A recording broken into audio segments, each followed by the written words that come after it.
Pernahkah kalian melihat hutan mangrove? Di balik akar-akar yang mencuat dari lumpur, tersembunyi kekuatan besar. Benteng alami yang menjaga pesisir, bahkan seluruh ekosistem bumi.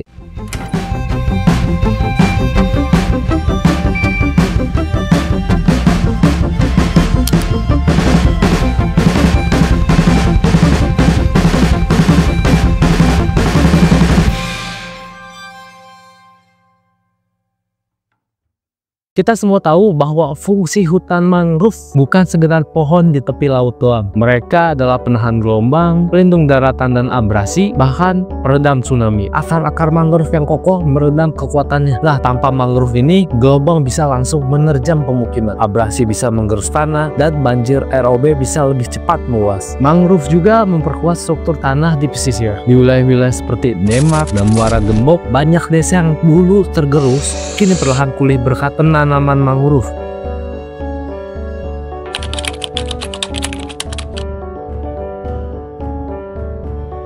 Nah, di sini kita akan bahas tentang fungsi ekologis dari hutan mangrove. Sudah pasti di dalam hutan mangrove itu kehidupan berkembang. Ini adalah tempat bertelur, berlindung, dan tumbuh bagi ribuan spesies ikan, udang, kepiting, dan burung. Bisa dianggap bahwa hutan mangrove ini adalah rumah sakit dan taman kanak-kanak bagi laut. Nah, tanpa mangrove ini, banyak spesies laut akan kehilangan tempat untuk bertumbuh. Nah, bagi masyarakat yang mata pencaharian nelayan, ini sangat-sangat penting. Kenapa bisa dibilang begitu? Wilayah mangrove yang sehat sama saja berarti akan menghasilkan hasil tangkapan ikan yang lebih banyak dan berkelanjutan. Sebelum ada hutan mangrove, kami sebagai nelayan sangat kesulitan untuk mencari ikan.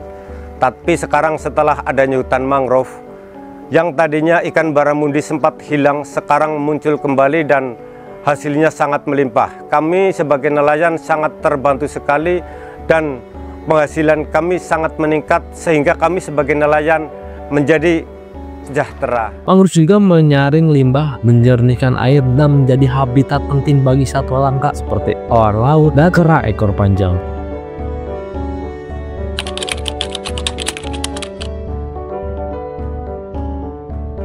Setelah masuk ke fungsi ekologis, kita masuk ke fungsi klimatis dari hutan mangrove. Kalian sudah tahu belum bahwa mangrove adalah penyerap karbon paling kuat di antara semua hutan di bumi. 1 hektar mangrove itu bisa menyimpan karbon 4-5 kali lebih banyak daripada hutan hujan tropis. Bayang nggak? Ini artinya apa? Menjaga mangrove itu sama saja dengan menjaga iklim, mengurangi pemanasan global, dan kita bisa menghambat krisis iklim. Coba kita bayangkan saat kita menanam 1 pohon mangrove, itu sama saja kalian ikut mengurangi emisi yang merusak di bumi.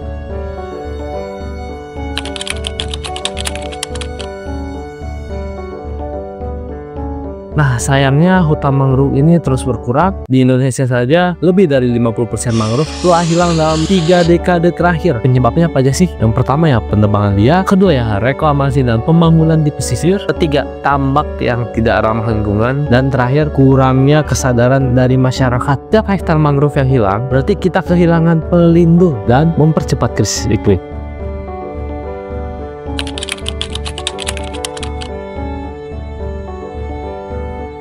Tapi kita belum terlambat kok. Kita masih bisa menyelamatkan hutan mangrove dan mengembalikan kekuatannya. Apa yang bisa dilakukan? Gimana caranya? Ya, yang pertama, kalian bisa ikut kegiatan penanaman mangrove. Banyak kok komunitas lokal yang membuka program ini. Yang kedua, kalian bisa dukung produk ramah lingkungan dari kawasan mangrove. Contohnya seperti apa? Seperti batik mangrove, madu mangrove, atau wisata edukasi mangrove. Selanjutnya, sebarkan kesadaran. Bagikan video ini, ceritakan kepada anak-anak kalian, kerabat kalian, teman dekat kalian, dan terakhir itu bisa melaporkan perusahaan mangrove. Suara kalian bisa menyelamatkan hutan. Asal kalian tahu, di Indonesia itu mempunyai 3 juta hektar hutan mangrove terbesar di dunia. Coba kalian bayangkan kalau kita rawat bersama, mangrove akan terus melindungi kita dari bencana, dari kelaparan, dan perubahan iklim. Nah, sayangnya juga dalam 50 tahun terakhir ini, dunia tuh sudah kehilangan 1/3 hutan mangrove karena alih fungsi lahan menjadi tambak, industri, perumahan, penebangan liar untuk kayu bakar dan arang, pencemaran dari limbah dan industri, dan perubahan iklim yang mengubah pola pasang surut. Nah, beruntung juga banyak pihak berjuang menyelamatkan mangrove. Di antaranya yaitu restorasi berbasis masyarakat yang dimana menanam jenis mangrove sesuai kondisi air dan tanah. Selanjutnya ada perlindungan hukum, ya kawasan konservasi dan larangan penebangan. Ada edukasi juga, program sekolah mangrove dan ekowisata, dan terakhir inovasi yang disebut silvofishery, di mana kombinasi tambak dan mangrove dan pemantauan drone. Jaga mangrove karena saat kita menjaga mereka, mereka akan menjaga kita dan generasi setelah kita. Ayo jadi bagian dari gerakan merawat hutan mangrove di Indonesia. Bukan besok, tapi mulai hari ini. Terima kasih teman-teman sudah menonton video ini sampai akhir. Jika teman-teman suka dengan video ini, boleh di like dan share ke teman-teman kalian. Sekali lagi terima kasih. Wassalamualaikum warahmatullahi wabarakatuh.